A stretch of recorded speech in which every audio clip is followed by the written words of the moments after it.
Yeah, we'll figure it out. Oh, that's loud. Turn that down. Yeah. So how's your week been? Interesting.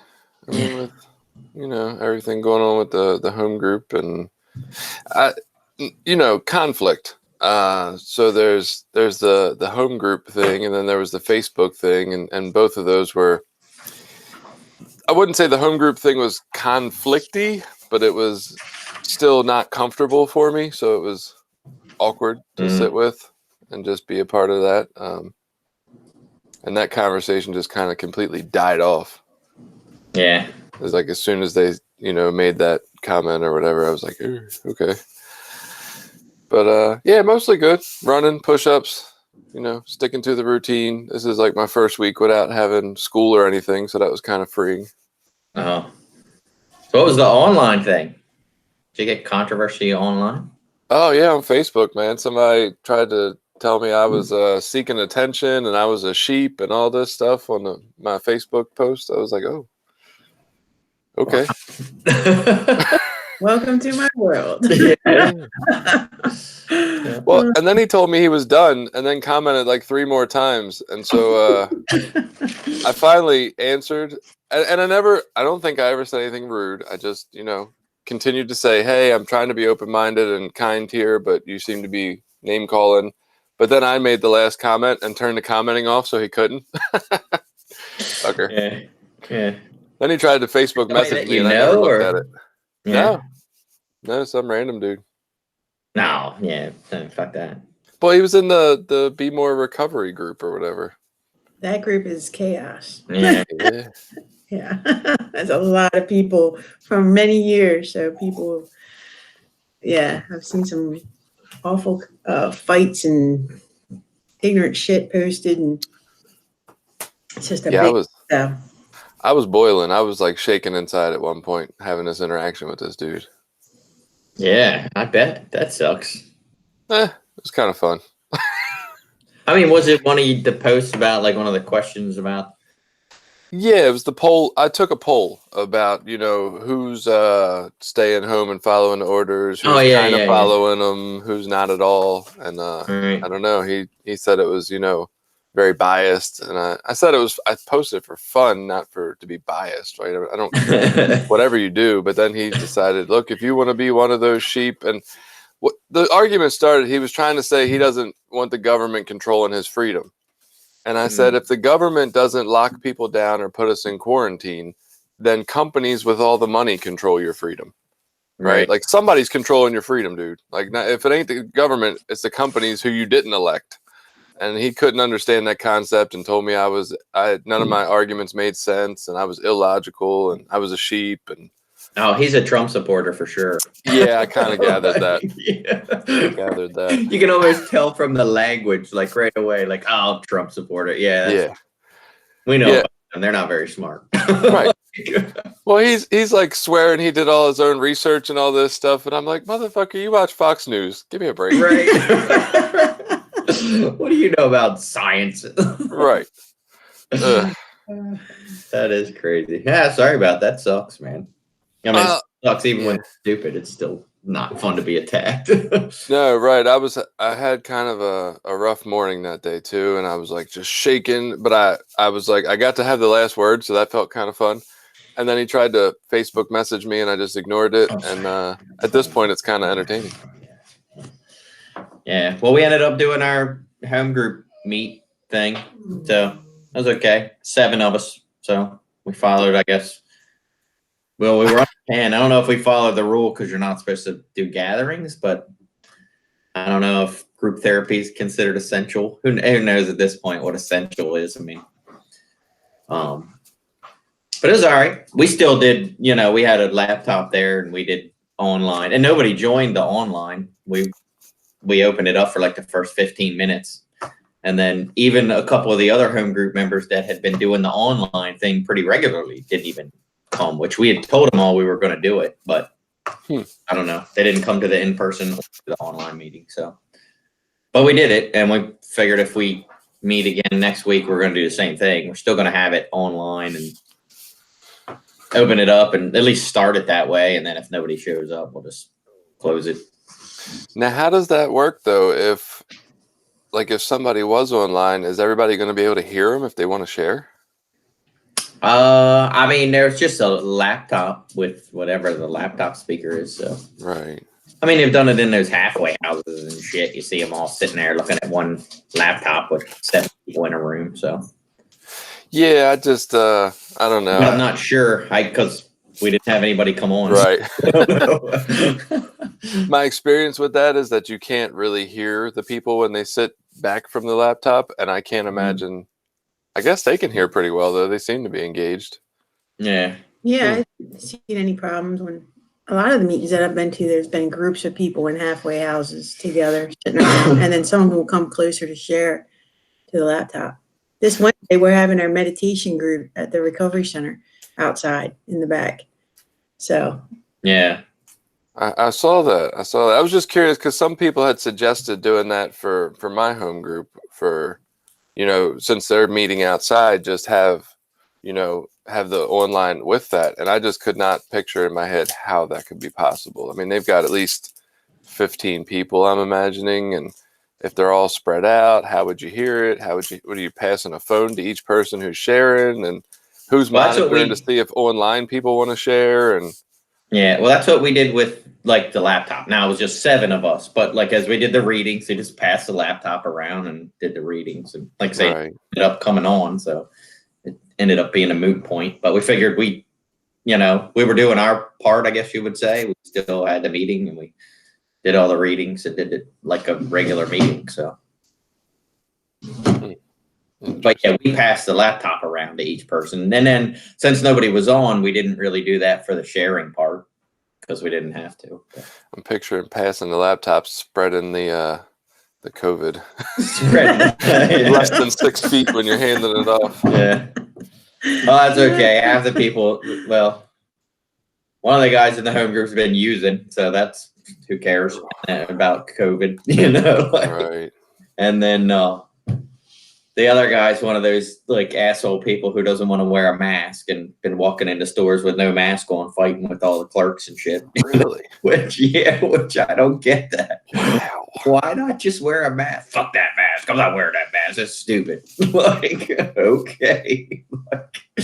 So dumb. Wow. Yeah. I want to call it dumb, but I just can't. I don't know. I can't get over that stuff either. Yeah, I don't understand. I mean, what's the big deal? But what do I know? So, if we want to, what I have, not there.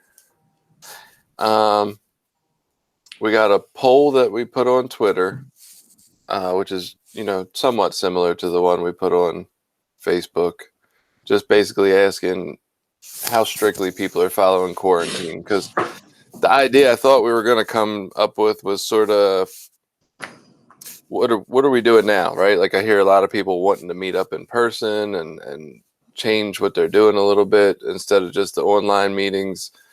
So I figured I'd put the polls out there on Facebook and Twitter and get an idea of what they were doing. But now with the turn of my home group meeting in person,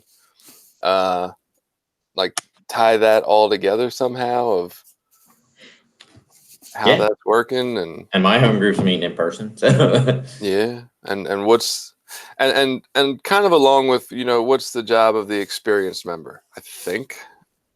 I don't know. When I saw this topic come up in all the recovery groups, man, people just freak out against it, meeting in person. I mean, to the point of violent talk, you know what I mean? You're putting everybody at risk. How dare you be so selfish and all this stuff, and not even thinking about the perspective of the people who want to meet in person is totally closed to that conversation or that side of it.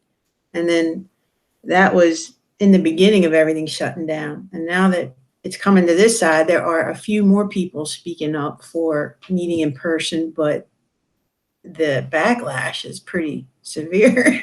It's who wants to talk about that shit? So we just do it. We don't talk about it. We're just meeting in person, and it's not open for your discussion, for your opinion is what we're doing. you know? Well, I think he was talking about for us to talk about it here today. No. Well, yeah, but I mean, I think you make a valid point. In the beginning, it was definitely off limits. Like you couldn't say anything about it, and I feel like there's quite a few of those people have settled down and decided that this has gone on long enough, and they're bored with it, and now they want to go out and meet in person, and it's a little more acceptable now to say. Just to let you know before we even start, I'm not a fan of us going back out in person yet, personally. But you know, I've read some good stuff about how everybody's got their own thing, and it might not be right for everybody just yet. And so I'm just trying to go with that.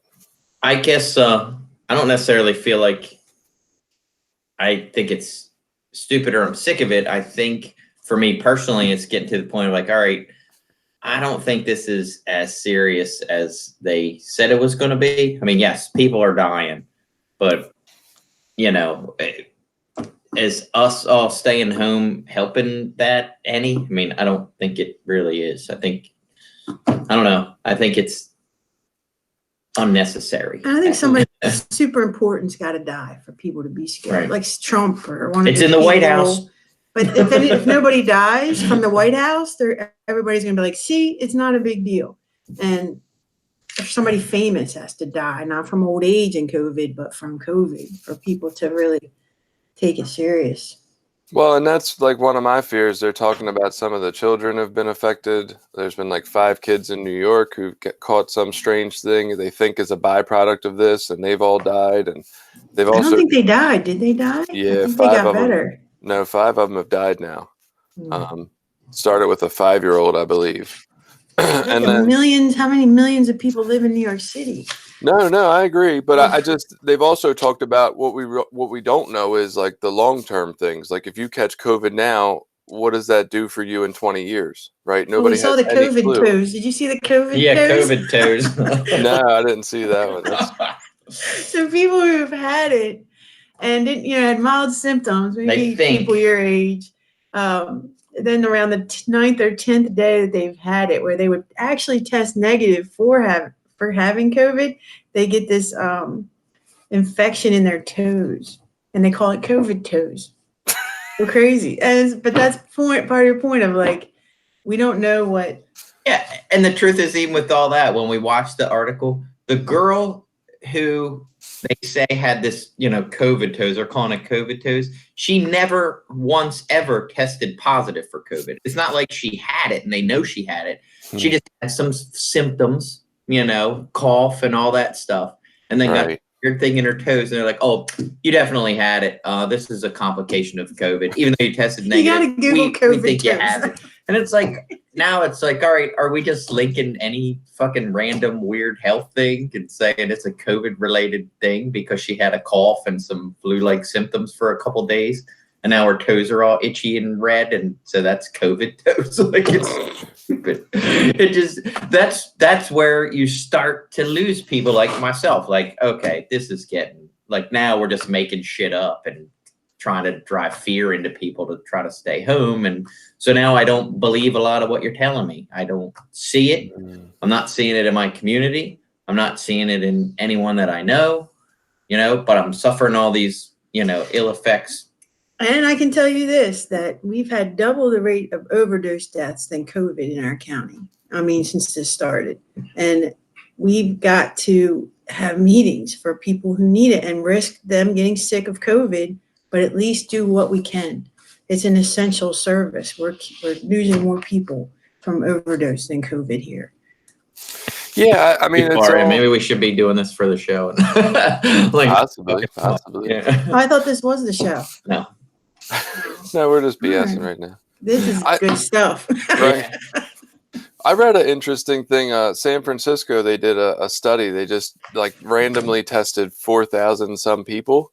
And their positive rate was only like 2.6%. So they were testing oodles of people, but 90% of the people that tested positive all had one thing in common, and that was they were still going to work. And I was like, shocking.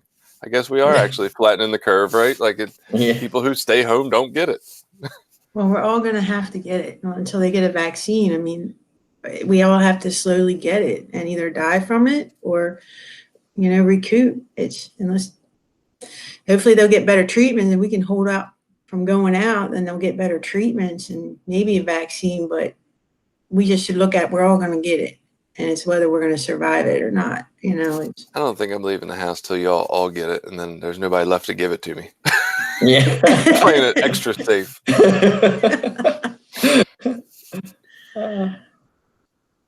So okay, we got the poll on Twitter, the poll on Facebook. I posted it into the Susquehanna group on Facebook. We got a Instagram. Somebody messaged us on Instagram that said they were listening to us. Do you know us? No. I probably shouldn't have said that whole name since I probably posted this on YouTube. Whoops. Anyway, she listens. I was just hoping she wasn't local, honestly. So it's good that you don't know. Yeah, somebody we don't know. That's right. Awesome. So we got that. And then I guess the polls will lead into the home groups. And do you think this even fits in the same category as like meetings that decide they're going to have meetings in the back of the meeting? And is that like a similar thing? I think generally, it all kind of starts to fall under what is group autonomy, and I guess technically we could be getting into, is it group autonomy if you start doing like illegal shit? Is it illegal to have meetings now? And are we doing illegal things? And is that group autonomy? As a whole? So I think the most recent thing the governor said was we're going to start to try to open back up slowly but surely. And he did allow groups of less than 10 to meet in public 6 foot apart. That would still make my home group illegal, I believe. Yeah, well, I don't know that you could even say that will always be less than 10 people. You know what I mean? Like you're talking about a recovery meeting where and then that's a whole thing. Do you start turning people away? Oh, we're at 10. Sorry, you can't come in. There's a petition sent to Governor Hogan that was signed by all kinds of recovery organizations. I don't know if you saw that. Linda from ACR in Harford County sent it to us, and Voices of Hope signed it. John Torsch Foundation and all that, and sent it to him and said, look, man, people are dying and we need to make this an essential service. So I know that the Governor Hogan he hasn't mentioned it, but on his releases, but I know that it's in front of him that, this is happening, that we need this. And so maybe if it was illegal and you got charged, nobody would be prosecuted. Yeah, I don't know. It's so tricky though. It's so tricky that we can, like, who gets to pick which vulnerable population's allowed to die? Right? If we let people meet in public, we're kind of saying, oh, the people who are vulnerable to COVID, fuck them. They're going to have to catch it and maybe die at one point. The cool thing is it's an individual choice. So if you are a person in recovery who has a vulnerable person at your home, we'd hope that you take your own personal responsibility to not go to an in-person meeting. But if you felt like your recovery was at risk, and if you would die, if you think you're going to use, your whole family's at risk. If you're not around because of drug use, because overdose deaths are on the rise, you have to make a personal choice. And I think that family might say, go to the fucking meeting, man. If you're going to use, because we need you for the long haul. But it's a personal choice, and that's what I like to lean to. It's a personal choice and a personal responsibility, and nobody should take that choice from people. So I just think it's interesting though. Like I wonder, and I have seen, a lot of people equate that there's been a rise in overdose deaths. I don't know that there's been a rise. I've seen maybe a few extra posts about missing people on Facebook than I normally do. It seems like I always see them I have a lot of Dundalk and Baltimore people, so it's like it's almost a daily occurrence anyway, even without this. We have access to some data through Cecil County that they kept on overdose deaths and overdoses since March the 5th. They had this new data system, and it tells you how many overdoses, how many deaths, where. They even have pictures of the bags that killed them if they were still around.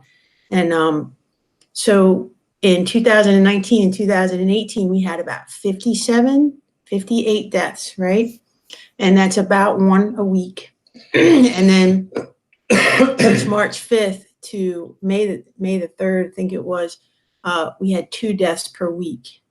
And that's double the normal average for that whole span. So we only had 8 deaths of COVID, because you can see that on Cecil County Health Department website. We had 16 deaths of overdose deaths, and which is high for Cecil County, even though we're highest per 100,000 people in the whole state anyway, the past couple of years, that's still high for us.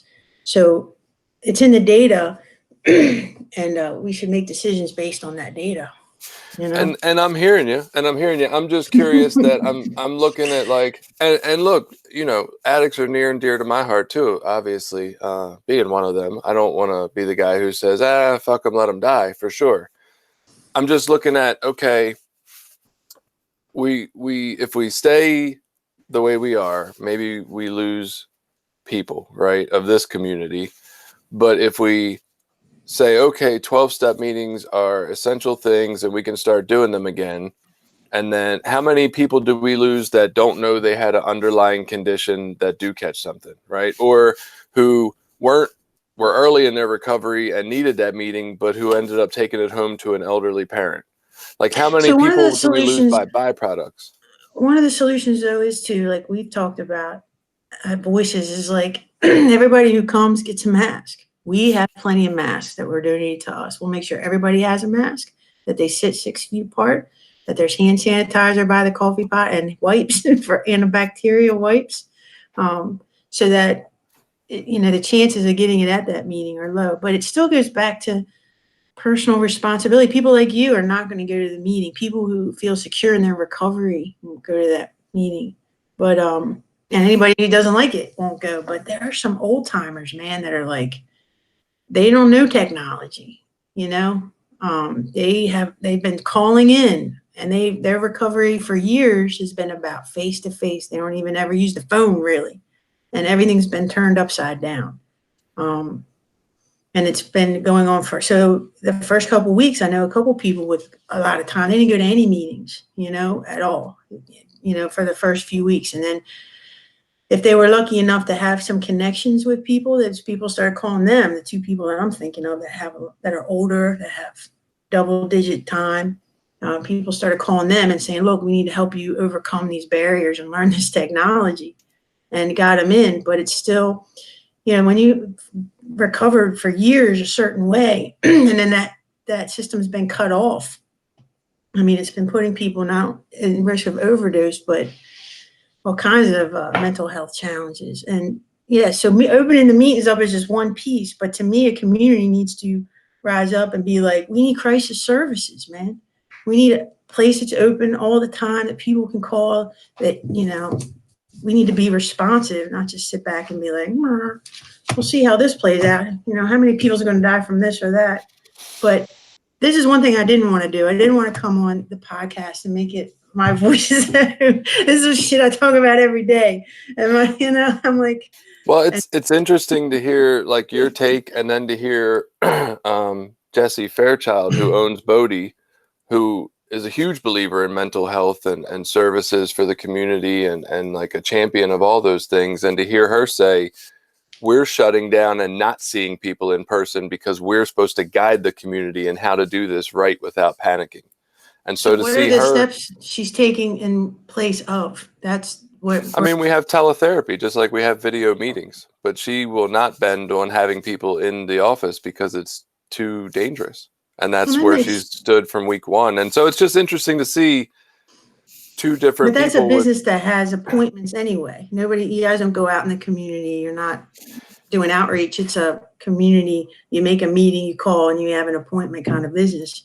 And if you're taking away something, but you're bringing something else, that's okay. But in the community, that the recovery and people with substance use, they shut down WITSIT. They shut down state-run inpatient treatment. They didn't replace that with anything, just longer lines. So then Voices of Hope stepped in. We're like, we're taking advantage of the lowered DEA restrictions, and we're helping people get Suboxone while they're waiting for their treatment bed. this is our crisis center, you know. And I know this isn't, I don't know, but we're doing crisis services without the money, you know, because we're responding to what is happening. And I believe that if you take something away, you got to bring something else in and look at everybody. But every little thing helps, though. You know what I mean? Like everybody that's doing something different, I appreciate, you know, so. Yeah, I wasn't so much talking in response to the crisis services, more in response to the meetings. Like she had the same fears, and there was a loss of clients who, you know, were like, no, we only do face-to-face therapy. We're not doing, and that was a fear of like, oh, well, if we do online, you know, these people we could lose people for life, not just people who come here. Like they could commit suicide because they don't get their mental health therapy weekly. But I don't know, it's just interesting. But yeah, we probably should get to the podcast. Billy looks ready over there. Yeah, well, I was reading comment. I was looking at the Facebook stuff and looking at it. I figured it's easier to do it on my phone with her and I both sitting here. So, gotcha. So I figure we'll start. I'll hit the Instagram thing and thank the person. Oh, I didn't. We're close to a new logo too. I don't think I sent that over to you. I just got it last night. It's kind of like the one I had sent you already. Oh yeah. Just you know, a little less cluttered and square. I can't Where'd say you find this person to do this one? Like a friend of a friend. Cool. Which is nice, but it's also hard when people do things as favors because then you can't ask for as much. Right. It's a little trickier. But this is generally, see if I can get that up there. Oh yeah, that's pretty cool. So we're close. Apparently the name's going to get fixed and it'll be something like that with our name on it. And I think it'll definitely do the trick for now. Who the hell is that? Friend requested me. What's their problem?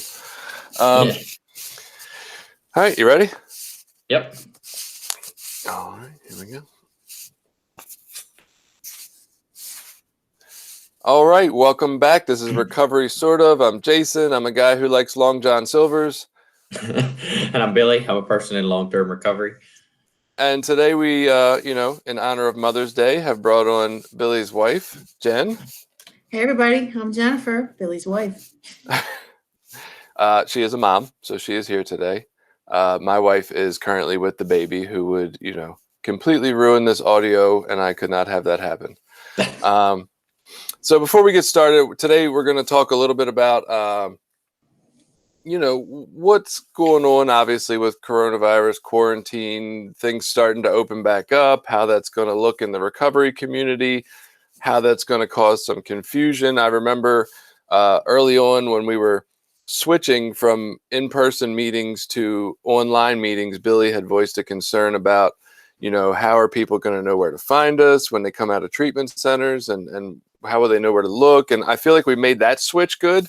And now I'm almost more concerned about the switch back to face-to-face meetings and how that's going to look and be confusing, and how online places are not going to be able to keep up with what meetings are switching back to open and which ones aren't and what rules go with it. So that'll be interesting. And I think we're going to kind of talk about that aspect of, you know, the slow opening of the world and how it affects us. And also, you know, what's the job of the experienced member in all this, and how do we guide it and how do we do it safely and all those kind of things. Before we get to that, we did have a message on Instagram this week from Stephanie. She said, "Hey guys, I just started listening to your podcast and it's pretty fantastic. Appreciate the honesty and application of principles to daily life. Thank you for your shares. Have a kick-ass day." So thank you, Stephanie. That was nice. Nice. Yeah, thank you. Much appreciated. We did post about step 5 a little bit. I had asked online if there was a normal person equivalent to step 5. Like what would a normal person do that would be similar? Because you know, Billy, we've kind of been explaining these steps to the normal person somewhat, like since early on, and I don't think we actually did that with step 5. I think we kind of forgot. Yeah. So, I mean, the closest I could think was, like, say, the Catholics do the confession type thing, but I don't know if normal people have a way to talk about what terrible people they are. Maybe they just got to swallow it. Well, and that's what I was trying to find out when I posted. I try to, get some information when I post these, and actually, Jen, who's sitting next to you, was having a little bit of part of that conversation, and also Patty was in it, and I mentioned therapy, and Patty had mentioned therapy at one point, and I don't know, like, that's kind of different, but you also do kind of get a chance to share your dirt at the same time. I know that's not really the goal of therapy. It's not just to go in and share your dirt, but I kind of feel like that's a trusted place where you're able to be more, I could probably tell my therapist some stuff that I couldn't tell a lot of people. Like, well, I guess I'm in a unique position being in recovery that I tell people most of my stuff anyway, but yeah, I feel like it's safe. Like, she's not going to judge me. I'm paying her to not judge me. Right. Yeah. Huh. Yeah. I've only had limited exposure to therapy, so I don't really know. I've had a lot of exposure to therapy, and nobody's ever asked me to share my patterns or delve into that, or be really honest and thorough with the exact nature of my wrongs. But I do, I remember Patty saying on there that she had a therapist that was in recovery, and so if you have a therapist that has that experience and knows what the gist is for that. But generally, my therapist, dealt with what is going on right now. They never really went into the past to see patterns, except for maybe what traumatic experience might have happened to me, but they didn't ask about my part in it so much. And that's what the steps kind of demand, is like looking at things from my perspective, some of the lies that I told myself, for a long, long time, and then uncovering them and sharing it with somebody else. But it's my experience. No, I got you. And I definitely think there's, quite a few different kinds of therapy and therapists that come from different angles and work on different things. A lot of the more modern therapy, where it's, CBT or solution focused, really doesn't delve into any past issues at all. It's almost unfair. I don't want to get too far off the grid with this, but so psychodynamic or psychoanalytic therapy was more involved in like the childhood aspect of it and your patterns and all that. And because they couldn't research it well, it doesn't stick around. And so now they teach more of the CBT and the solution focus because there's research that shows that it works, which is great.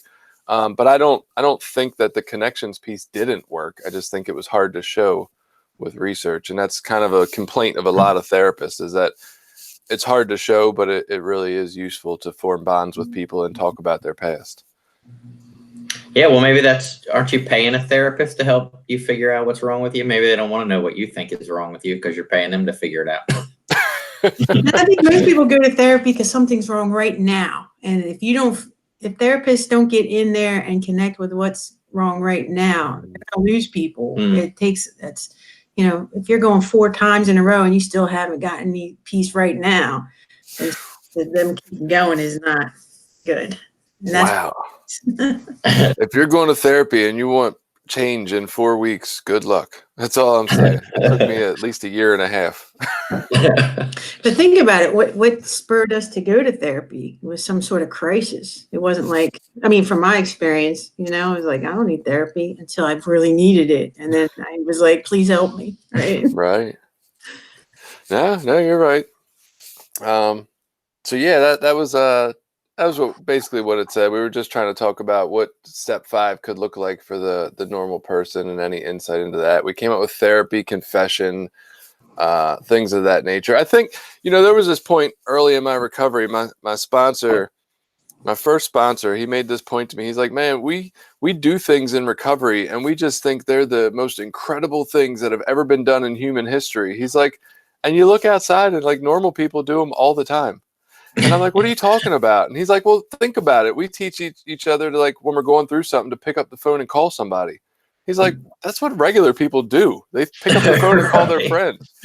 And so I think that might be, maybe it's not quite confession, but I do think the goal is to have close friends you can call and talk to about what you're going through. And that, it's a little different than step 5 in the sense of there's more to it about getting patterns and establishing that. But just in the fact that you can share it and not hold it in, I think that's a key piece too, to experiencing some freedom. Yeah, and I think with most addicts, at least, we share a lot of that underlying like guilt and shame and embarrassment stuff that we don't want to talk about, making mistakes or, falling short or whatever. Whereas probably, I would guess, most normal people that aren't overwhelmed with those negative feelings probably feel a little safer to go to their friends and say, hey, I did this, or, they're a little more open to talk about those things because they don't have all the overwhelming fear and shame. Or is it that, they don't feel like we feel? Like, I think addicts feel exponentially. So when they do something shitty, it doesn't bother them and plague them for life like it does us. Like, we sit and ruminate and relive it, and it fucks us all up today. But normal people are like, I did that, move on. I had an argument with a guy in an online forum in, like, I don't know, 2004, and I still have a great comeback that I wish I could go back and play.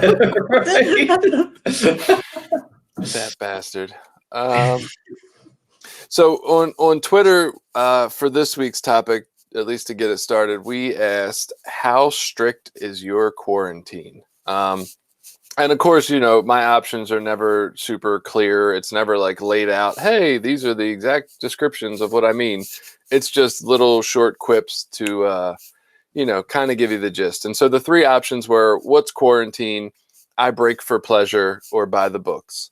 And again, I think we're going to see a difference here, just like we did last time, Billy, with, it's almost like the Twitter people we have or are associated with are more progressive, I guess, or progressive thinking. And I don't mean that in like progressive, like that's a better way, just that category of people. Right. So they had 38 votes total. 60.5% said buy the books. So more than half of the people are doing this to the letter, which I think is mind-blowing for me. I'm doing it well, but I'm not doing it to the letter by far. Yeah, and I'm definitely not doing it by the books for sure. And I don't know, in this community, I would say most people aren't doing it by the books. No one I know is like, yeah, just stay at home and do nothing. The other thing I hear on the news a lot is that they say a majority of the country wants to stay in lockdown, or, wants to stay with restricted measures, the social distancing and that sort of thing. And of course, those news polls are always suspect too. They say a majority of the country, wants to, is worried about opening up too quickly, opening things up and the virus spread.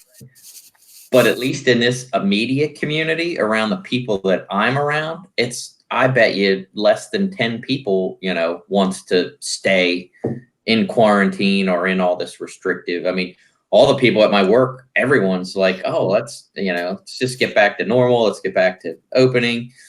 People that I know in recovery all seem to be. I mean, you're probably one of the people that I know that is more concerned or a little bit slower moving. And then I have another friend who's a little bit more concerned, who wants things to move a little bit slower. But I think everyone else I know is like, yeah, fuck this. Let's just open back up and get moving. Curiously, is all the other people you're talking about knowing, are they all still working? Yeah, and it's funny, when I said that, I just thought about like all the people at my work, for example. Like, that's because we're still going out every day and doing our normal stuff. So it's like, why are we doing this quarantine thing when we have to go out and work and go to the store? And I would say, yeah, probably most of the other people that I know are still working. Yes. That's like a behavioral psychology, right? If there's no reward or punishment when we go out the first time, then we're not going to be worried about going out the second time. Like, it's just the human nature.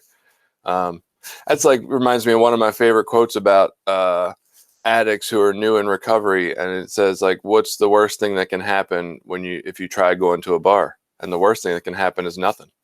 Yeah. Because then you think you're all right to go a second time. Yeah. And so it's interesting. I mean, I agree. I think there are a lot of people in this community that probably feel different than the national average. But I would also say that, like, I'm not asking a lot of people. I'm not going door to door in Poland, right? I'm only asking the immediate people in my vicinity.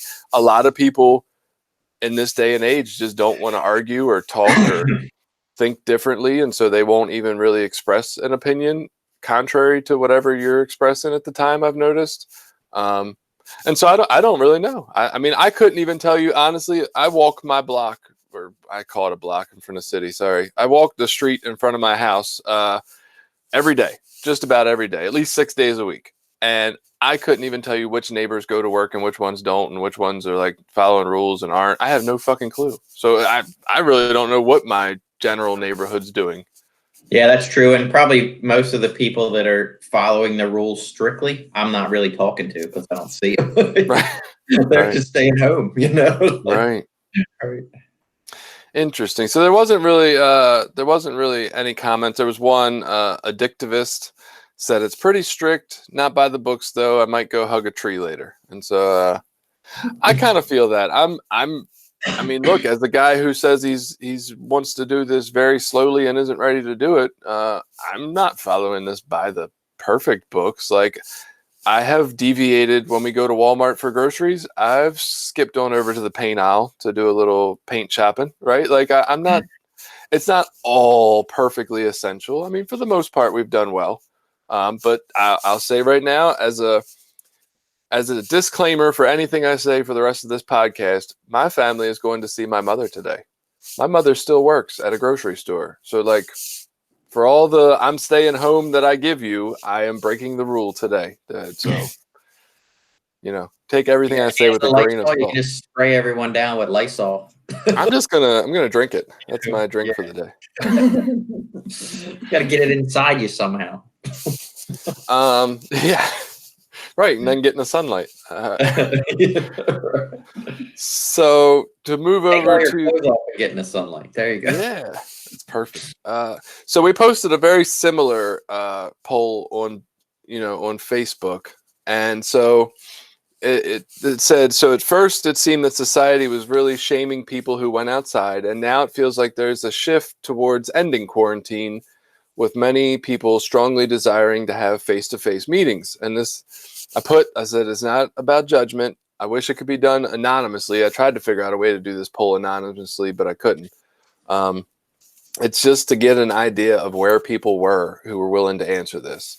And I put that there's no right and wrong. Nobody has the real answer. And so the options on this one were mostly following quarantine, but venturing out a bit, totally following the governor's orders, don't care about any silly rules, and then there was a fourth option that nobody picked, which was meeting up with people in public, which I thought was interesting. But so mostly following quarantine, but venturing out a bit had 57 people, and then totally following the governor's orders had 13, and then don't care about the rules at all had 6. And so what's your take on that? That's a little different than the Twitter poll. These people are not perfectly following them. Yeah, and I mean, I think that is a more probably regional, I would say, since it's the group that it's in is more local to this area versus Twitter, which is a little more global. And at least, like, I think the infections in your local community have a big part to play in how you feel about some of this too. For example, as we've talked about before, in this rural area, we're not seeing a lot of people that are infected or sick or dying. We aren't seeing this, hospitals being overrun. At this point, like we talked about last week, still, I think you said you knew maybe 1 or 2 people, but I don't know anyone who has been infected with COVID. And of people I've talked to and asked, I don't know anyone who's been infected with it, let alone someone who's been incredibly sick or died, at least that knowingly thinks they have it. Almost everyone I talk to thinks they had it at some point or another. But, back in January, I had this cough. Back in February, I was feeling this, so I think I had it. Get a ton of that, Yeah. I think in part is a mental trick to justify ignoring some of the governor's orders. Like, well, he had it, so I'm good, so I can go out because, I think that's a little bit of mental masturbation on justifying your own behavior of ignoring the rules. And I'm probably guilty of that too. But yeah, we don't see a ton of infections and sickness and death in our area, so it's hard to take it completely serious. Yeah, I mean, I could see that. Now, this is, just to clarify, this isn't the Susquehanna group that I took this poll in. This was in the Bmore group, but it's still the greater Baltimore area that was mostly you're still talking to about this area, right? Yeah, Twitter, again, like you said, more worldwide. A lot of our friends on Twitter are from the UK. I don't know fucking why, but there's a lot of, British alcoholics that like us for some reason. But yeah, so maybe Europeans follow the rules better. I don't know. Like maybe there's an entitlement that we have as Americans that we can just do what the fuck we want. I did hear that of some of the Scandinavian countries. They trust their government a little bit more, and they're a little more socially responsible than us in the United States. I don't know specifically about England. They were talking about Scandinavian countries. Right. So here's my question, and this is probably going to get us off track like always. I don't necessarily trust my government that well, but I do feel like those are the people that we elected to do our job for us, right? Those are the people we elected to protect us. And if they aren't making the rules about this quarantine and who can stay home, then the people with all the money that are paying you at your job are deciding whether you're fired or not for not coming in. So it's like, I do trust the government more than I trust the people with the money who I didn't elect. What's like, I don't get that. Like, if you don't trust the government, who are you trusting? Well, I mean, I think at this point, I'm trying to trust my own best judgment. Well, yeah, it boils down to. I guess this wasn't so much for you specifically, but more in a sense of like for the people who really just don't trust their government to the point of they'd rather not have the government interfere, as they say. What does that look like? Isn't somebody running their life? Isn't somebody setting the rules that they play by? Like, they're not. I think, yeah, that gets into a whole discussion on whether we're just puppets being controlled by, the system or not. But what I've seen, and I do understand this point of view from some people, is with all these rules and executive orders, and this place can be open and that place can't, what you get is a government overtaking of what most people feel like are fundamental rights. And that now, all of a sudden, I am not allowed to make decisions on, we let people go out and smoke. We let people go out and drive cars. We let people, live off McDonald's cheeseburgers and fatten themselves up to 700 pounds. We don't start putting all these rules and laws in place to keep people from killing themselves. We let people go bungee jump. You know what I mean? There is a high level of danger in skydiving, bungee jumping, motorcycle racing, all these things that, we just say, hey, we have freedoms in this country. We let people do what they want. Now, all of a sudden, we've said, whoa, wait a minute. You might be risking your own life or risking someone else's life, so you can't do this anymore. Well, driving, there's a high risk of dying when you go out and drive, and not necessarily that you might do it on purpose. It could completely be an accident, even completely something outside of your control. But if we just stop everyone from driving, those deaths would go way down. I mean, and so when you see stuff like this that doesn't seem as extreme as they thought it might have been in the beginning, or it feels like it's not as extreme as they thought it might have been in the beginning, now it's starting to be like, oh, so you just get to take away some of my rights because you think it might possibly harm someone, like, and now I lose my individual freedoms for the sake of other people. Like, that doesn't seem fair. And I want to add that, if you shut it down, and I'm just going to kind of brainstorm with you here for a minute. If you shut it down and you tell everybody, all right, now you got to go get government assistance, and you're shutting down somebody's business that they use to feed their children, and then you make them go on a system that is defunct, like it doesn't work, and it's only limited. And then it's like the government saying you got to depend on the government to pay your bills and feed your kids now for a little bit. And then there's systems that aren't working. And then there's that thought of who's paying this bill, this trillion dollar bill that they keep giving out. It's just being put back on the debt of the nation on top of debt on top of debt. And they're like, this is not capitalism. You know what I mean? And throughout time, there has been plagues and things that have gone through the people.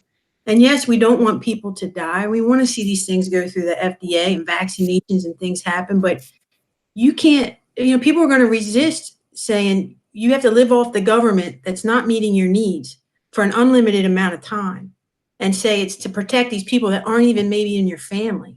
That's a hard thing to chew on.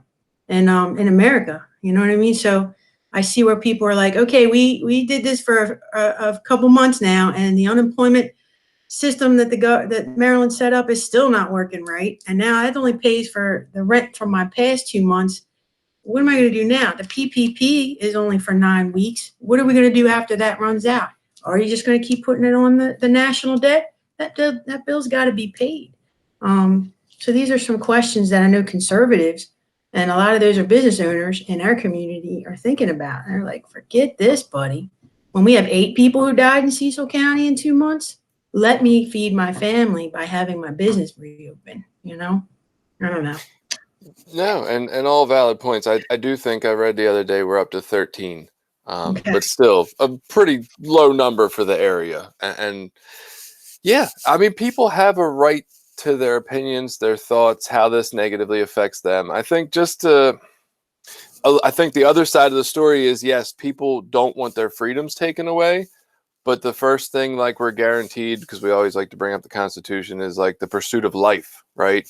And so we don't tell people they can't do things that harm themselves, but we do limit their ability to do things that will harm others. We used to let people smoke everywhere. But do we, at the organization level, we have these rules that you can't dump pollution out, and organizations do it, they get a fine. You know what I mean? It's personal, and then are the corporations just getting a pass? I don't know. It's just all these questions, and I'm one of those people that says historically the government hasn't had the average man's best interest at heart, and there's so many cases where we should have questioned, and I don't know. There's a balance to it all. And I think not only that, but if you're high risk or you're highly worried about it, no one is stopping you from taking all the precautions you want. And your family. You know what I mean? You can, as an individual, you have the right to stay home and figure those things out. And shouldn't unemployment be for those people, not everybody? Because somebody's got to pay that. It's not a sustainable system.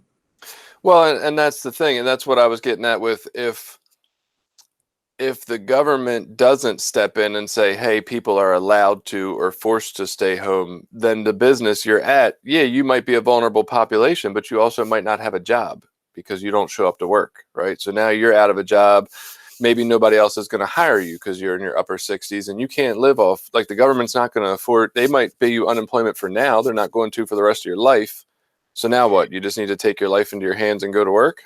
If we said unemployment is for the elderly and the vulnerable and people who are concerned about their families and paid them this extra $600 a week, I mean, how many more people could we protect them for how much longer than trying to say all these people have to get it? It's not sustainable. Right. Like, maybe we could do a better job at protecting and helping the vulnerable and at risk versus trying to take care of everyone, including the people that would go out and work and would rather be, doing something else. Yeah.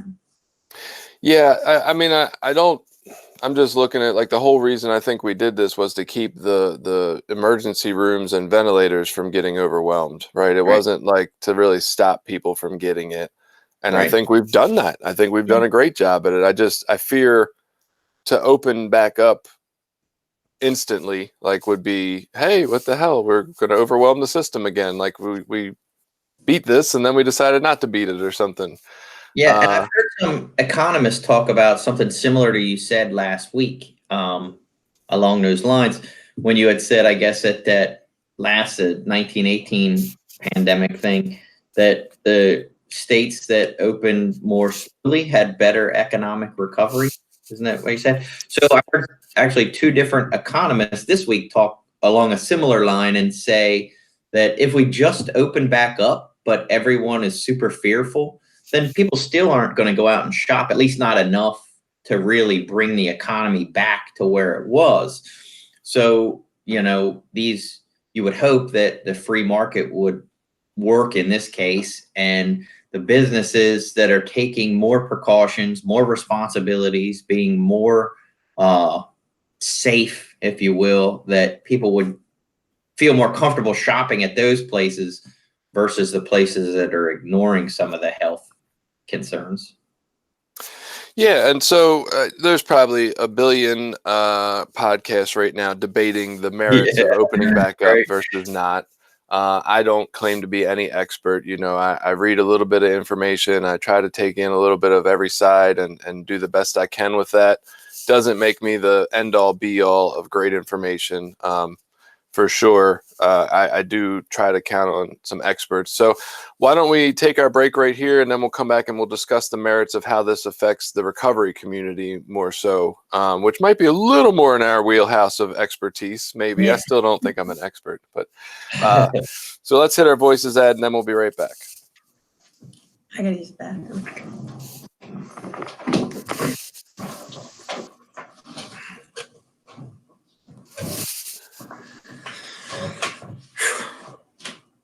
Sitting in this uncomfortable chair. I know. I'm used to seeing that nice starry background behind you. Yeah. So what do we just want to start with? Who the hell? I keep wanting to say people's names because their full name is on here, and I already said that one chick's name. It's not good. I don't know who this guy is, and I want to ask you, but I guess I have to ask you later. Should I just tell the story of my home group? Yeah.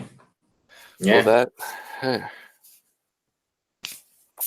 you don't have to say any members' names and just say this is the thing. We have some members with some time. Same. I'll talk about my home group stuff, and we have members that have some time that aren't comfortable with in-person meetings and don't think we should be. I don't know that they don't necessarily think we should be doing that, but they aren't supporting the in-person meeting or the online meeting for that matter. So right. I guess they have a couple weeks. They did, they did support the online meeting a couple of weeks, but like this week they didn't show up at it. So I lost my my enthusiasm for traveling the world. I don't know. I barely hit any meetings this week. Yeah. I have my normal, flow of like different support groups / personal video calls I do with people throughout the week. So it's not like I'm lacking in video meetups or anything or conversation, but I don't know that I reached out to any Zoom meetings this week or online virtual meetings. Wow. Besides your home. Yeah, I did sit at my home group and talk to one guy who showed up. Yeah. Yeah, it's weird. And see, I guess maybe that's my problem is that's what was happening with me with the Zoom. Like I wasn't doing a lot of meetings, and I don't know. Maybe it's that thing where if I did more of them, I'd probably get more comfortable and feel better at it. But since I'm not doing a lot, every time I do it, it feels awkward and weird. So it's easy to say, well, this feels awkward and weird, and I don't like it. Yeah, I don't know. I don't feel like it really adversely affected me not to hit any. I guess I just feel like I got so many other different things going on. Yeah, you're too busy now that school's done. Yeah, and I have like there's a guy from Baltimore that I meet up with for an hour every week on video, and we talk, and I do 2 support groups during the week, and I do my home group, and it's like I feel like I'm constantly in video anyway. Yeah, Jen probably feels that way too. She does a bunch of video meetings. All day. I'll be sitting right here all day, and then at night, and then hit a meeting. I'm like, oh my God, day after day after day. Yeah, I'm doing quite a bit of that myself, and it's a lot. It's like I'm just done talking to people usually. It's hard to sign back on to a meeting, and there is a feeling that's different. I can remember I've spoken and been asked to speak at several meetings, And I hated it. I was like, this sucks, man. I hate it. And what I couldn't remember, I couldn't figure out why it was so different. And then I was like, man, because when I go to a meeting, I feel anxiety about speaking. But then as soon as I walk in the room and I get hugs and I get there's a feeling of love and acceptance that I depend on, not having that, just getting on and being like talking is like, oh, it sucks. And I'm somebody that's done this for 30 years a certain way. It's always that my program is on meeting attendance, part of it, right? For 30 fucking years. So you take that out, it is a major adjustment that I'm powerless over how it's fucking with me. I can't recognize it because I never had it. So I'm trying to figure out what the fuck is wrong here. Well, I'm going to the Zoom meeting. I'm just not fucking feeling it. What better? And a little bit, because I know I'm putting in the action for my program, but there's something really missing here. I'm getting sick and getting that understanding of what's happening. I got to share this Saturday, I think, and I shared like last Tuesday, and I don't like not getting audience feedback. Like I like to hear a couple of chuckles and some thing. But I've also shared meetings in person where I got none, like just deadpan faces, and I'm like, what the? So I don't know. What has helped me out? What I realize is if I have everybody's face up on the screen, not just me talking to me, it helps a lot better. So I can see their reactions and their smiles and their laughter, and that did help a lot. Yeah, that's definitely how I do it. I like to look in everybody's houses anyway and be nosy. So I'm going to continue to have them all up on the screen. I don't know, though. It's just so weird not to hear anything. All the quietness. Have you started showing up to meetings shirtless yet? Only the one I did from a hot tub. Yeah. That's the only one. You have a hot tub? I got Kim one for Christmas. It's one of those blow-up ones. It's $300. It's nice. It's only $300. Oh my god! I'm telling you. You put me in the doghouse right now. Oh hell yeah! He is deep in right now on Mother's Day. You got her right for Christmas, a $300 hot tub. He's doing meetings in it. Imagine that. Yeah. You guys ready to get back to it? Yep. All right, we're gonna hop back in, and then I'm gonna share the story of what happened at my home group, and then we'll I guess take off from there about how that's gonna work. All right, welcome back. And so to hop back into how this opening up the country and the world affects the recovery community, one of the things I experienced with my home group was we meet on Sunday nights. And so last Sunday, after we recorded the podcast, I get a group text message that says, hey, and it's one of our more experienced members in the group. And so just to explain the group dynamics for my home group, people who live in areas that have recovery houses might understand this. Where my home group is, it's surrounded by a few recovery houses, and that's generally who comes to the meeting and who is home group members. There's a gentleman in recovery that owns the 3 of those recovery houses, and that is the majority of our home group membership is from his houses. And generally, he's like the guy who's had the time at the meeting for quite a while, and he's doing a great job. He's helping a lot of people. I love him dearly. It does slightly affect the dynamics of the home group that he is the guy with the time, and all the other members generally don't have much time, being that they're in recovery houses, and not many people seem to stay at that meeting afterwards for whatever reasons. So anyway, we get out of the podcast last week. I get a text message that says, hey, my brother is having an in-person get-together meeting-ish type thing at the park at 7. And like my thought is our home group's at 7:30, right? Like, how's this going to work that you're meeting at the park at 7 and we have a online home group meeting at 7:30?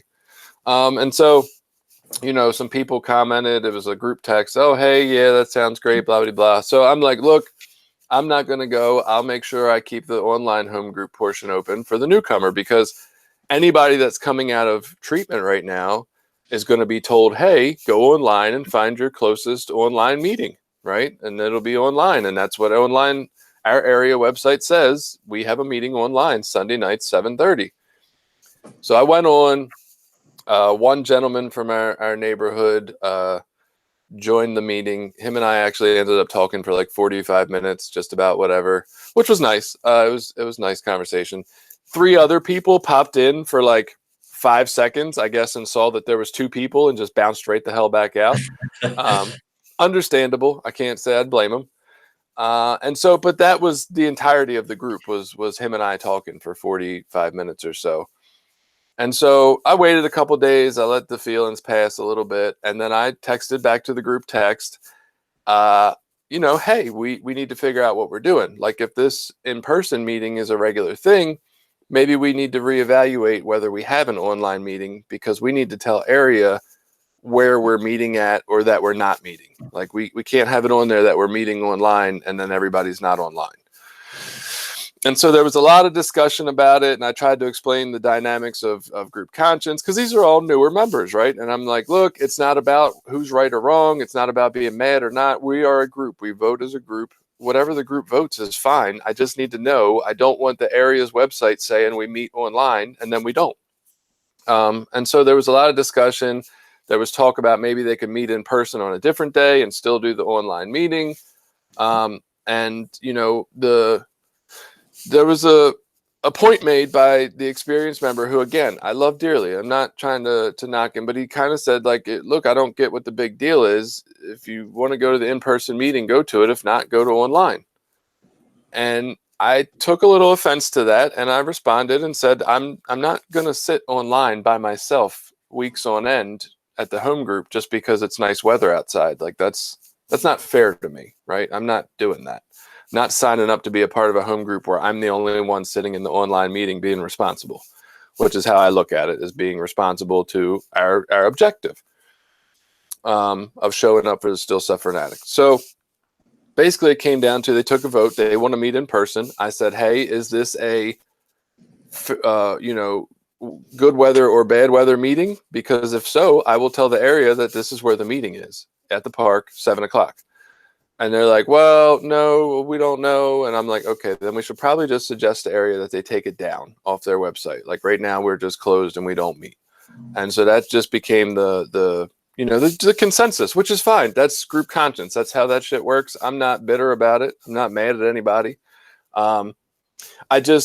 I see how it could get really tricky, especially with groups who don't understand as much about reporting to area or the responsibility of making sure that the schedule's right. Like, I could see where this could get tricky, where we go back to face-to-face meetings, but don't tell the area and it's not right on the schedule. And what's the job of the experienced member? Is it to make sure that the meeting's still open for the guy coming out of treatment who's going to look for the online meeting? Or is it to make sure that the people in the meeting have great mental health by making sure we have in-person meetings at the park? Like, is the experienced member not supposed to have park meetings when I don't know that that's in line with the governor's guidance? Like, there's a whole lot of questions here, right? And I'm not, again, to reiterate, I'm not mad or bitter. It is what it is. The group just voted, and then I respect the group conscience, but it does kind of leave me without a home group at the moment, because I'm not ready to go in person. So what's everybody's thoughts on that? I've talked enough. Yeah, it's a challenge. It's a definite challenge. And I don't think, like most of these issues, I don't know that there's a right or wrong answer. There's a definite way forward. I mean, as you were sitting here sharing, I just was kind of thinking, could the potential of meetings having an online presence just be a thing that happens in the future going forward when we're not in a pandemic? I mean, all of a sudden I have a meeting each week. We meet at our normal place, but we have a laptop there or some other means of, streaming that meeting online. Like, is that obviously there's a bunch of challenges to doing something like that, but is that a potential, future of meetings, is that we have both? Understanding group conscience and what, again, getting back to the purpose of the meeting, I hate to say, but it sounds like there's a feeling in your home group maybe that the meeting is about me, not you, but those individuals am I getting what I need here? And as long as I get what I need, and me and my people are taken care of, then everything's good. And I don't have the wherewithal to look outside of myself to the bigger picture of people that aren't at this meeting, or newcomers, or anyone that's not me and mine. I think that's the goal of recovery. That's the goal of working steps, is to develop this understanding that, hey, the things that I do and the way that I live and the way that I carry myself in a world doesn't just affect me or mine. It affects everyone. And I should take some responsibility for how I conduct myself in the world, and my responsibility to my, community at large. And it sounds like there's some individuals that feel like, well, as long as I get what I need out of the meeting each week, I don't really care what happens to everyone else. And that's a shame. That's a shame, especially when it comes from more experienced members. I think that, the role of the experienced member, in that situation, when it takes step work, particularly 12 step, to understand, how we, conduct ourselves, like Billy was saying, for the newcomer and carrying the message. And it takes group members that are involved in service.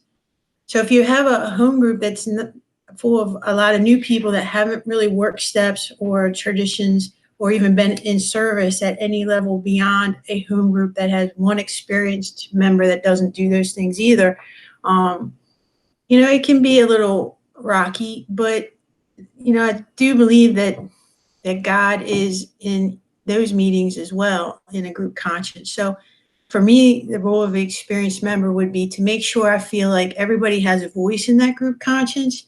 And however it goes, just know that that's God's intent for that meeting at that time. But it comes down to my own personal responsibility for my own recovery. Why am I in that meeting? Is this meeting a good meeting for me? Am I getting as well as giving in this home group? I'm not a fan of just ditching home groups when it gets rough, but I also have ditched home groups when it was just like beyond me, and I didn't want to have conflict. If I try to talk it out and work it out with my sponsor and talk about what's going on with me, but sometimes, I have left meetings because I need to be around meetings that have experienced members that can show me a way. I can't be always the leader of every group I go into. I need like some people who are working steps, traditions, and to be able to talk to every week about those issues, so that I'm receiving as well as giving. But like Billy said, there's some groups I know that have taken themselves off the area list, and there's links, but they're still meeting in Zoom together, and word of mouth. And sometimes, like Billy's, meeting in person, and they're just closing it down for to be advertised, so they don't have to commit to anything really. Then there's other home groups that are like, no, be having online meetings and making sure we're accessible to the newcomers, super important to us right now. And I think when I go online, I can see, when I go to the Free State region, that's our local region NA, I can go to, I can find a meeting at any time of any day that's online, so there's a lot of options out there right now, which I'm super grateful for. So all those things got to be weighed out, Yeah, there is meetings on the hour, every hour, from somewhere, somehow. Like there's even 24-hour marathon meetings that are just put on. So there's always a meeting. So it's not like if my home group doesn't meet online that there's not some resource for somebody. I agree. And that's not, I do want to say I appreciate the thoughts. I some of it was I don't know, just I guess because I do like the guy so much, it seemed a little harsh, and it's tricky to navigate, right?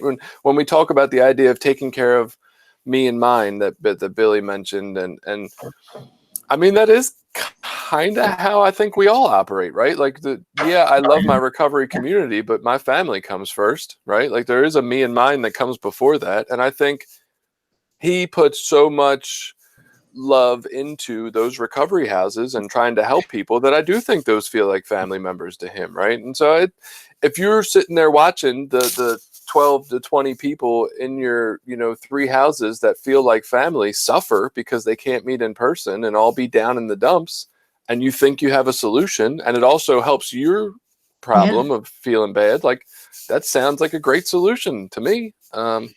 Yeah, and I didn't mean that to maybe sound so harsh, because it seemed like, okay, my home group decided to meet in person this week, and same, it was kind of a group text went around, hey, are we going to meet, and this is where we're going to do it, and it's like, yeah, that's great, that's what we're going to do, and that was kind of it. And I didn't intentionally not think about the online presence of the meeting, but someone else brought that up, not me. You know what I mean? Another member of the home group said, well, yeah, what are we going to do about the online thing? And it was kind of like, oh shit, yeah, I guess we have a responsibility there. So some of that, I don't mean it to be like my selfishness isn't always a conscious choice. It's the lack of awareness, the lack of being a little more open-minded that gets me into trouble. So I don't think, and again, I don't think that anyone was like, fuck those other people, I don't care about them. I definitely don't mean it that way. It's that's where my addiction gets me into trouble. It's the subtlety of it. It's the way that it works in the background of my thinking, that gets me into trouble most of the time. Yeah. You mentioned another thing about the hybrid meetings. This is something I've been thinking about since, I don't know, maybe week 2 that I did the online meetings. I was like, man, this is fucking great. We need to do this permanently. And it actually spurred from, I had visited a meeting. This was in Anne Arundel County at one point. They had a home group member who went overseas for work, and wherever they were, they never did say where, but wherever they were, they didn't have any meetings. There were no meetings in that country whatsoever. And so every week at home group, they would Skype them in. Now, I don't think the member ever shared from being Skyped in, but they at least attended and got to hear the meeting, right? And so that kind of combined with doing this online, I was like, I've been trying to scheme how we would do this. I'm like, all right, we need a laptop, we need speakers, we need a Bluetooth microphone that can be set on the table near whoever's sharing. That way they can participate and not be here and hear everything. And it's like, people have got to make this work, because this sounds awesome to do. I know when we were traveling and I had sponsees home that were celebrating, and they would put their mobile phone in front of them so that I could participate, but I didn't speak. But I got to hear them share. And people in the meetings, there were some meetings that really got pissed off about that. It felt like it was breach of confidentiality. Yeah, it was like losing their anonymity. So I don't know how the pandemic might have changed some people's perspectives on that, which I welcome, because I really believe that those people who are out there in places that don't have regular meetings could have an opportunity to still partake in the community of recovery through this. I've joined a new group that I've kind of called my home group during the pandemic, as a women's meeting. And it's not posted anywhere, just a bunch of women in recovery that get together on Wednesday nights. And then by word of mouth, we offer the invite to other women. But I love the meeting so much. It's like that's the one I go to every week. And we were talking about, when the pandemic's over, we're still going to do this, because it's 1 hour. We can do it home, because all of us have kids that, run our lives. So it's hard to get out. So this is a great opportunity. Yeah, I would agree. It's afforded me the opportunity to hit more meetings per week when I choose to, because I don't look. You can say it's just an hour. It's not a fucking hour to go to a meeting for me. In the area I live in, and I know other people are even further from meetings, but the area I live in, by the time I get there, have some conversation, it's at least 2 hours, more likely 3. Mm-hmm. And so to have an actual hour out of my day on an online meeting is much easier and much more convenient. Yeah. I was thinking, I've been put on speakerphone to listen to a couple anniversaries too, because of having school on some nights and home group members that I really wanted to hear. And so, yeah, I do think this does take on a different look after this. I guess for me, I don't want to be home group-less. I don't want to be homeless, as we call it. And so since I can't, I'm not willing to go to this meeting at the park, which Even if I wanted to, I really don't think it's legal. I can just imagine the police pulling up and me being like, motherfucker, like I didn't belong here.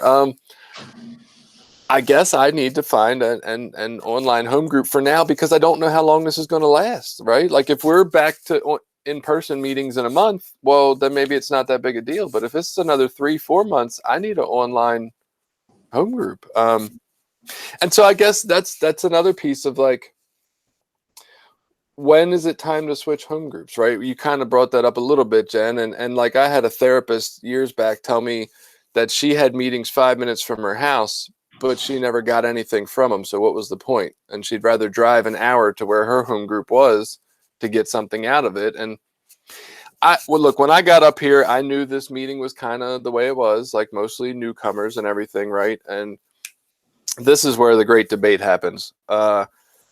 So I've been to meetings where they got overrun with recovery houses in the area, and it became overwhelming for the more experienced members who didn't feel like they were hearing what they needed to hear. They felt like they were hearing about all the recovery house problems while they were in the meeting. And so they would do things like start another meeting in the back of the meeting, right? Oh, we'll have a just for today or a step meeting in the back. It's smaller. Okay, well, I don't know that that helped any of the newer members at all, right? Like, yeah, the experienced members now get what they need out of the meeting, which is great. And I get it, because I've been to these meetings and thought the same thing. I get nothing out of this fucking meeting. But what is the responsibility of that experienced member? Like, I knew the situation when I got here. I knew that the experienced people in this area generally don't go to this meeting in town, right? And I said, well, somebody needs to show up for newer members. Somebody needs to have them help them hear something outside of, what they hear in their living arrangements. That should be me. I'm going to take that responsibility on. But what is the responsibility? Are we allowed to start meetings in the back? I know we have a goal of getting what we need, but we also have the responsibility of showing up for the people who come after us, just like people did for us. So all right, let me jump in on this one first. So I've been to some meetings that have been really big. They were so big that they would have those breakout meetings in the back. And I believe that it's an awesome thing, because whatever you need when you go there, you can decide. I want to hear a great speaker meeting. So that would be the speaker meeting, would be the big meeting. And there's a lot of newcomers in there, and it would attract them, the listening and the entertaining and the sharing and the heartfelt stuff. And then there would be like a step meeting in the back. And so people who wanted that more intimate, I'm working on my steps, I need to focus, I need to concentrate, they would meet in the back. And I thought it was the best of both worlds. So say one day you go there and I'm like, I don't want to look at myself. I just need to be I want to listen to somebody else. I need a hope shot. I could sit in that big meeting. And then for people, knowing that meeting is there too. And it's the same people, which is kind of cool that they all mingle before and after. It kind of, what I would call the winners. With most, a lot of the winners are in that step working meeting, but they're mingling with everybody else too. That's my theory. Now, so I like it. I think that it's great. It's the best of both worlds. And ultimately, though, the responsibility of the person with the experienced member is to make sure that you're still here in the long run. I remember going to a convention meeting, and I had like 5 years clean, right? And I went to this convention meeting. My sponsor at the time was starting to fade out of the program. And the topic was how to keep the old timer connected. So I went to this meeting trying to figure out how am I going to get her back in, right? And I was kind of disappointed to hear the speaker talk about, you make sure you're okay so that you can be the old timer. Right? Make sure you have a home group that you share at. Make sure you have a sponsor. If you only go to one meeting a week, make sure it's a home group that you're committed to, that you'll call them and tell them you're not coming so people know where to find you. And so I think I used to be the kind of person who's like, I need to go to the meetings where the newcomer are so I can carry a message of growth and recovery. And that lasted for so long. I mean, then I just felt like I was unique, painfully unique in a room full of people, that I was different from everybody else, that and giving out of my cup all the time, that it took more work to fill it, and with more job responsibilities and family responsibilities, my time became more limited than it was in the beginning, so now I believe that having a home group that you get as well as give is super important. That you're around other people who have, things to give you is the best thing a person with experience can do for themselves as an experienced member. But so yeah, and I think our role as experienced members is to have that wherewithal to know. In my recovery, there's been periods of time where I've been in a really good space and I've been able to give a lot, and I've had it to give.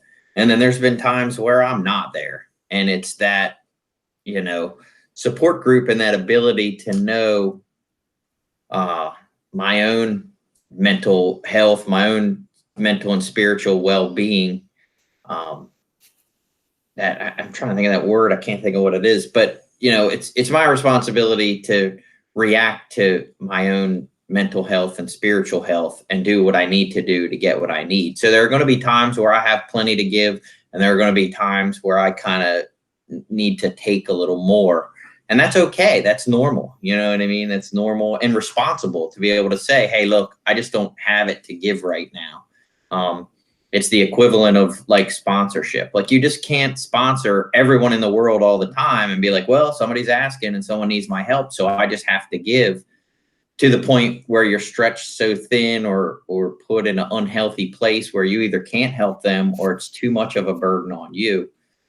This is just a different area, but the principles are the same. Knowing what our own personal limits are, knowing what our own personal health and well-being is, and trying to balance out like, okay, I'm in a position where I can give, or I'm in a position where I don't have it to give. And that can change every day, right? So having a home group is your steady. It should be the place where you always fill your cup. And I'm always willing to be of service, speak anywhere, share, have service commitment, sponsor people. But my steady should be something that is fulfilling to me in my recovery most times, because you can't guarantee that. Every meeting's different. I can get something from every meeting I go to, but that home group is a choice of, who are you surrounding yourself with? Who are your people? And just one more thing real quick. I have never switched home groups. So they won my entire recovery, ever. 19 years. So I've never switched. That's funny. Too extreme here. Yeah. So just to go back a little bit to what Jen had said about the theory of the meeting in the back, like that was a beautiful laid out theory. And I don't know if you've ever been close to any of those type of meetings or people who are home group members there. Completely not my experience of how they actually work at all. What happens is the home group members get so tired of hearing stuff that's not filling them up that they're really considering leaving the meeting, but they're trying not to. And so in order as a last ditch effort to hold on, they create this meeting in the back idea. And they don't actually mingle with people before and after whatsoever. It's like two separate crowds almost entirely. The meeting in the back is a pretty good meeting usually. It's a smaller, intimate, positive meeting. The meeting out front's not bad. It's got, like you said, great speaker energy. That's good. But then when it comes time to celebrate, the people in the back come out front and nobody even knows who the hell they are because they've never seen them before. And then those people eventually feel like, damn, I don't even know any of these people. And home group members don't even know each other because some are home group members out front, some are in the back, and then they just leave. And so it unfortunately does not work in that. But it kind of leads me into another aspect of this. And so, look, I will say amazingly, and I always say amazingly, and I feel bad, like that's a put down to the newer members or something. But amazingly, anyway, regardless, every week I got something out of my home group. And I thought it blew my mind every week that I could constantly get something out of people who were newer and really didn't have what I would consider lengthy experience, absolutely. Man. But they had so much good stuff. And I was like, wow, I am getting filled up here, right? Yeah. I feel connected. I really like a lot of the people. But even to tie into the meeting in the back and what's the experienced member's responsibility, there's so many options now that weren't there when I first got here. When I got here, it was like, look, you go to AA or NA. That's what we got, right? now there's, recovery Dharma and all these other different things. I talked to a guy online who talks a lot about, and I don't even know if this is an actual program, but XA, which is just like cross addiction, which is just come with whatever the fuck you got. We don't care if you're a gambler, a sex addict, like whatever. We're all just meet here and talk. And so what's my responsibility to stay in the particular program that helped me get where I'm at if there's all these other options that might possibly be more filling for me? Like, do I need to always stay in this program, or can I just stay in some aspect of recovery? Like, what's my job as an experienced member there? All right, so I'll jump into this. But I want to say that, yeah, newcomers are fucking awesome. I can get so much out of them. I mean, I can get more out of somebody with a couple of days than some people with decades. It's like, it truly is. But I am, I do have some experience with step work and traditions. And when I talk about 6-step with people, I need to have some people around me that more often have worked that too, to know what the heck I'm talking about. Or, step 12. It's just for me personally. And that goes with the fellowship. So one of the people that I've sponsored, we went through all 12 steps. And then at the end of 12 steps, we're like, okay, what do you want to do? Do you want to go over them again? Or do you want to go over them with somebody else? You want to go to a different fellowship and try their steps out, So I sponsored, most of my sponsees say, I want to do it again with you. Some of them say, I'll do it again. And we talk about with who else, somebody else to get their perspective. And then I've had one that said, we're going to go to AA. She went to AA, worked some steps with her. And then they're talking about ACA. And I know my sponsor has worked from Al-Anon steps. So it should be a foundation. To me, it should be a foundation of recovery that I never leave. For me personally, but I can get things from other fellowships too. It's whatever kind of God shoes you towards, Jason. If you decide that ACA, which is getting bigger in our area, this adult children of dysfunctional families, not just alcoholics, but getting to some real issues, has that is an amazing program that I think a lot of people can benefit from. And as long as you feel safe, that's the most important thing. The people like Billy will always be with you, and you can always have an NA home group, but still work. And some people will tie me to the stake for that, for even saying that, but I do believe, I'm only in NA, but I'll go to a meeting on a symptom, because that's what I view those meetings are. Is a lot of the other meetings, like the Sex and Love Addicts Anonymous or alcohol, they're symptom meetings, overeating. I'll go there to talk about my particular symptom that's coming up in my life. And I go there for a while and get what I need. And then I always have NA as my steady, because NA in theory is about addiction. That's what it says in our first step. It's not about narcotics, but so often people don't support other addictions coming, unfortunately. And I'm only ever going one place because I'm lazy and I don't feel like it's hard for me to build relationships. I've worked for years building these relationships, and it's just like my home group. It's like, nah, this is just what I do now. So I'm committed. Yeah, you're two extremes. He's like steady, committed, which is why we've been together for 20 This is years. it. This is what I'm doing.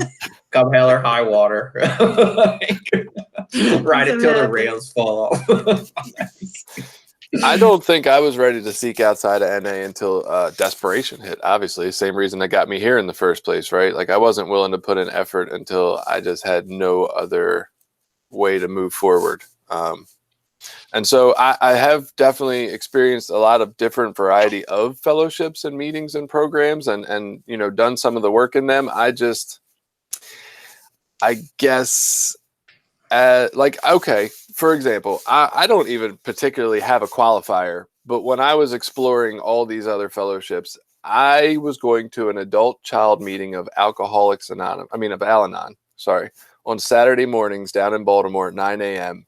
One of the best fucking meetings I've ever gone to in my entire life, of any fellowship, for sure. A lot of older adult members, a lot of experience, talked about their problem was dealing with other people, which at this stage of my life in my recovery, that's my fucking problem daily, dealing with other people, right? I would probably get more out of that meeting than I would any amount of NA meetings throughout the year. So can I, as an experienced member, ditch NA and just go help people in Al-Anon? They're not the people who got me here, right? Do I owe NA something? This sounds like a great opportunity to dip in on their online meeting. They don't have one. Group. Oh. I know. I checked. I was like, oh, that's a great idea. I'm going to go visit them. Yeah.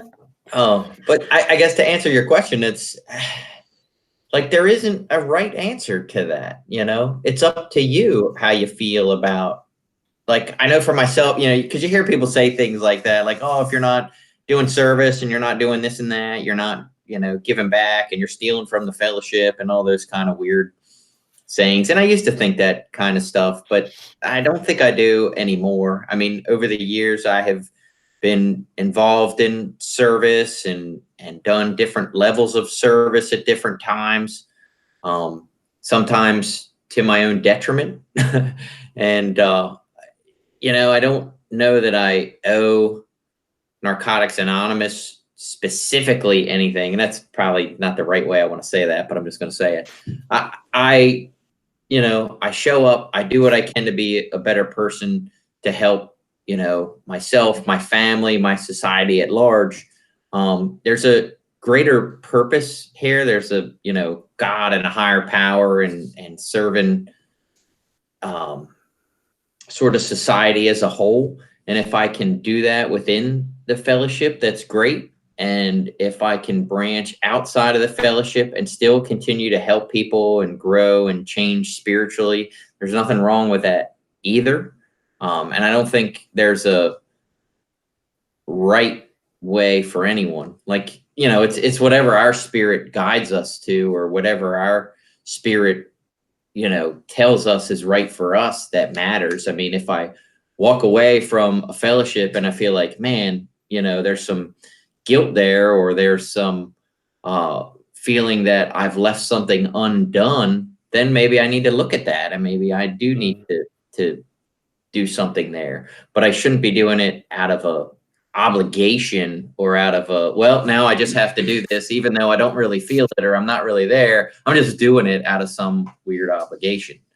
Yeah, but I'm totally an NA person. Like, I live, die on, I owe NA my life.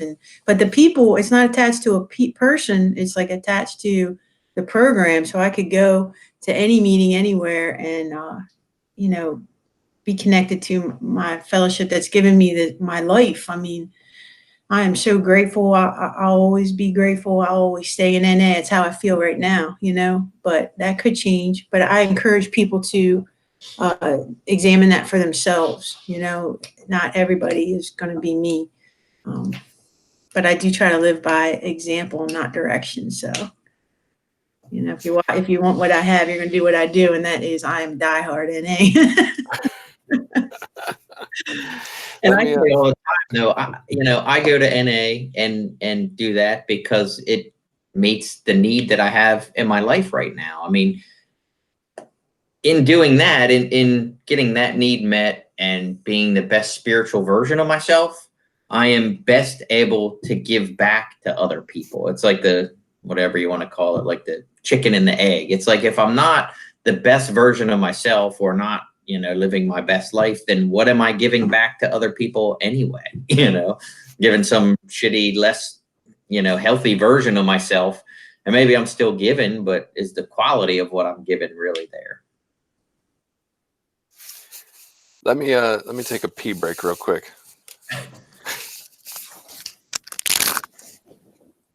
It itches in my ear all the time. I don't want coffee. We almost done? I don't know. We usually just talk until we feel like we're done. Can you scoot over just a little bit? Yes, I can't back into this bridge. I'm gonna pee too. Actually.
What? There was a plate just filled with water on this counter. I pick it up to put it in the sink and all this water flies everywhere. Oh, no. Shit, man. Whose idea was that? I'm sure some kid. Yeah. I do that. What's that? If there's no room in the sink for whatever reason, I'll fill some stuff. I don't fill it with water, but I put water in things so that it, helps get the crust off of it when you go to wash it. Jason said he does that. What's that for?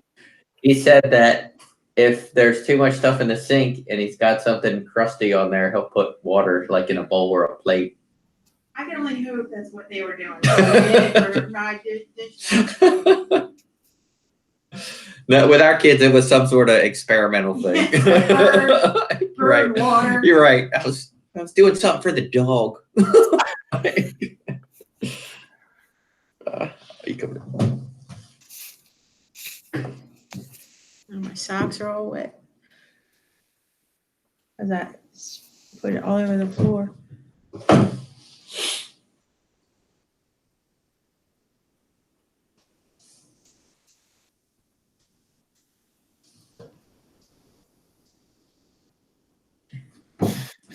And so I think there's been so many good points made just about, personal responsibility and personal feeling of whatever it is that I feel I need to do. And one of the things that I always find incredible, and we just had a little situation, on a break there that you guys didn't hear, that was about dishwater on the floor. But if you talk to enough people, and you talk to people who actually went through situations that you judge from the outside, you start to understand the humanness of why they made that decision on the inside, right? And so this is one of the things I love about this podcast is that I get other perspectives. And yeah, a lot of that is Billy's perspective, right? Which is great because I like Billy's perspective. But also through a lot of the social media interactions, I get a lot of outside perspectives, and it definitely helps to soften the edges around my views on everything, right? And I get to say, maybe there isn't a right or wrong, right? Maybe there's a way that feels righter for me, but maybe it's not so much that those people who do the other way are evil. Maybe they just do something that maybe isn't the way I like it, right? And so just to clarify, I have no grand intention of leaving my home program at this current moment. I have on my calendar a local meeting this week that I plan to attend as a possible new home group, at least for the time being. What that means when we come out of all this, maybe I go back to my old one, maybe I stick with this new one, who knows? I haven't made any decisions. I play that by ear, but I don't have any intention of leaving the program that saved my life, for sure. Not yet, at least. But I do think that leads us kind of into the conversation of how does this go as we open up? I've heard different theories. I've heard some people are ready to open up meetings now as soon as the governor will answer this petition and say that we're essential and it's legal. Like maybe we need to meet either outside or maybe we need to meet inside in groups of 10 or less, spread out 6 feet apart. And if you have more than that, then you need more than one room, and you meet in separate rooms of groups of 10 or less, and no coffee and wiping everything down. And what's your thoughts on how does this actually look as we start to do it? Because it seems like, your home group, my home group, it seems like we're starting to do this, whether it's ready or not. Yeah, and my initial reaction, and again, I try to be open to what the rest of the home group would want to do, but my initial reaction is now when if the church were to let us, obviously we need to follow whatever precautions or guidelines they deem, and if the church would let us, though, I would personally show up there next week and make coffee and have a meeting like normal. That's just my take. I'm not saying it's right or wrong. That's just how I feel at the moment is no, I'd show up there and we meet same time we always do and make coffee. Since we can't do that right now, we've elected to meet outside at someone's house. We're meeting at someone's, home. we talked about this. I assume it would be open to everyone. I don't know that he would have an objection to inviting anyone, although it's hard I shouldn't just make that assumption. I should talk to him first and make sure, hey, is it okay to tell some other people? Do you care who comes here? Do you want this? He may say no. And then there's a decision that we would need to make of like, oh, okay, what are we doing then? But again, I would try to do it as a group conscious, but my knee-jerk reaction is now I'm ready to get back to normal meetings in normal conditions. And unless the majority of the group or the consensus of the group was to do something different, that's what I would do. So, I'm sorry, Jen, if I'm hopping in and you had something to say, but I'm just curious, like your meeting generally has 10 or less or right around there, right? My home group right outside of Baltimore had 60 every week. Like how in the fuck, like can they just go open up? And also curiously, you mentioned you're ready to make coffee. Why is the not making coffee thing? Is it because people are sharing stirs or something? Like what the fuck does the coffee? How's that passing the COVID? I don't understand. I guess that's the thing. Like it's also weird. I was in a store the other day and they won't let you get your own ketchup packets, but they'll hand you ketchup packets from the same exact bin that's behind the counter. I guess the idea is that you have less. I mean, that way you're only interacting with the people behind the counter, maybe instead of anyone that might touch the ketchup packets. I don't know. It all seems. So we can have coffee. We just need a coffee maker now.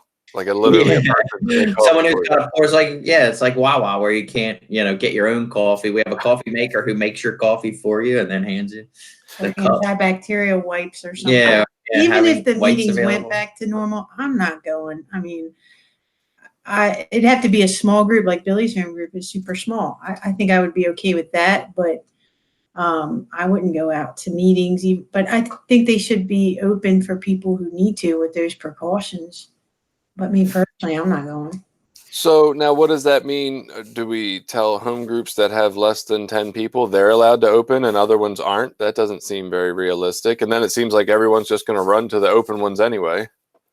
I don't think so. I think that people are fighting for the rights of meetings to open, but I don't think those same people are the ones that are going to run to the meetings. And I don't think there's anybody that can make a rule for all of us. It's group autonomy. Really, even if it's illegal, if that group is willing to say, hey, we're going to open and we're going to have 20 people and probably, and, nobody can tell them no. And if they're willing to be arrested, God bless you, man. Somebody better have the bail money, What are you going to do? That's funny. My initial reaction was, that's not responsible, productive members of society. And then my second reaction was, we were fucking illegal when we started. Like we weren't allowed to meet up with drug addicts when we started NA at all. So whatever. I heard somebody else say something about they would like to have in-person meetings again and they're fighting for that, but they don't want to go into any church locations because they feel like a lot of churches have an older adult population and that would endanger them. And so their argument is to stay out of churches. Yeah, and there are ways that we can do those things. Having antibacterial wipes, wiping down all the tables and chairs, cleaning everything. I don't think we should just act like nothing happened per se. I mean, maybe I came across that way in the beginning, but I don't know that we should act like nothing happened or there's no danger to anyone. Obviously, if we can spread germs and do those things, we should be thinking and considerate about that. But if we hopefully are treating the meeting space like I think most groups should, in that you want to go into a place and kind of leave it better than you found it. You want to be responsible for this facility that you're at. We don't want to be throwing cigarette butts around, leaving our coffee spilled on the table, and a little bit of thoughtfulness as far as getting some antibacterial spray or wipes and wiping down the tables when you're done. Mitigate some real problems. Sorry, the dog is panicking because someone came in the front door. So do we need, as a So this is interesting. Like, okay, I hear every group's autonomous and we should be able to do whatever, even if it's illegal. And I respect that. Like, I hear that. But I'm also curious if maybe, you know, talking about some of the things that you just mentioned, Billy, maybe we need a universal guideline, kind of like, you know, it seems like each state and the federal government has come up with their own guidelines of like, this is what it should look like as we reopen, or what it should look like before we reopen. Maybe we need guidelines like that. Like, hey, okay, it's okay to open meetings as long as you're going to have groups of less than 10 per room. As long as you're going to be considerate and wipe down things with Clorox wipes or some, I hate to say Clorox, that's a brand name, sorry, bleach wipes. Like, maybe we need to have a set of guidelines that's universal, that isn't up to autonomy, because it, you know, is just rude. I bet you NA World Services has something on their website. You think so? Mm-hmm. About reopening? Some sort of statement, yeah. Check it out. But that's where, you know, the experienced members come in, is we can be the example to the other members on how we do these things responsibly. You know, it's the same idea of making amends. Well, yeah, it's great that you go out and make amends, but there's a way to do it that's responsible, and there's a way to do it that's less harmful, you know, and this is a similar kind of thing. Like, we can go through this process of opening back up, but hopefully we're doing it in a thoughtful and considerate manner of like, are we thinking about how this is going to affect people around us, not just ourselves, maybe not even just the members of, you know, our particular fellowship, but how is this going to affect other people outside of us and what we're doing? And we need to hopefully be communicating with the recovery community in a way that opens our eyes to how that's going to work and how that's going to look. And like I say, maybe some facilities aren't willing to let people in. So, okay, if your home group's going to meet, do you want to try to be available to other people? I guess I'm sort of thinking now of like, okay, well, as a home group, what is your responsibility to, I'm going to use the word advertise, but what is your responsibility to get your meetings information out to the public? Do you even have that responsibility? I mean, I don't know. I would think a little bit, like, how we got to be available, right? Right. I'm curious how this, and just in listening to you, how this affects so many people in recovery already.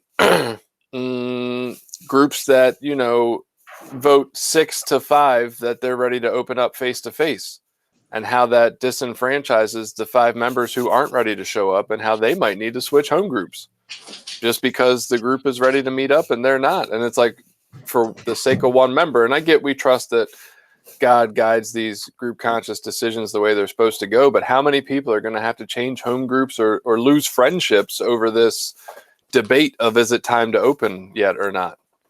And maybe it's because of the dynamic of my home group, but interestingly enough, like say, we have at least 2 members who are unwilling to meet, you know, and they're not ready to do the public meetings yet. So in our case, and it was through a series of kind of texts and conversations and stuff, but we really don't approach it as a, like, this is what we're doing and now we're taking a vote. It's a, let's all talk about it. We're all particularly, I'm really lucky in that we all seem to be really close, and there's a pretty high level of respect amongst the members that when it became apparent that a couple people didn't want to meet in person, it's like, okay, well, we can still do the online meeting as we meet in person. We can still do both of those things to be available, you know, to the rest of the members too. It wasn't like, well, we're having a vote and this is what we're doing and screw the rest of you guys. It was like, oh shit, yeah, let's try to be open to people that maybe think differently than us. And that is the true essence of a group conscience. It's not a vote. You know, it's a conversation, and everybody coming to a conclusion together. If a group conscience is just going down to just a vote, then I don't feel like it is a true group conscience. It's just a vote. Yeah, okay. I definitely buy into that. I think the discussion is a huge portion of it too. I also want to say that, you know, worrying about losing relationships, it might be an opportunity for people to reach out one-to-one more. I know that happened to me during this pandemic is like not seeing people like I was used to forced me to use the phone a little more and do some direct conversation with people, people that I hadn't really had the time for before. It's kind of strengthened my recovery on the one-to-one relationship. So there's an opportunity there, and sometimes it is time to change groups. Maybe God does for us what we won't do for ourselves, and we go with what is in front of us, the next right thing, right? Yeah, absolutely. Absolutely. I'm curious, what would look different, Billy, for your group if, say, you had an attendance of 60 each week, same amount of home group members felt pretty much the same way as they do now, but you're also taking into consideration the other 50 people who usually show up. How would that look different for you if that was the scenario? Assuming that the member who's having it at their house was okay with any of those people showing up at his house, I think we would just be over the limit of people. And the members that are meeting in person, none of us are overly concerned with the magic number 10. That seems to be the number of gatherings or number of people allowed at a gathering. I think we would just have a meeting of more than 10 people, and whoever wanted to show up would show up.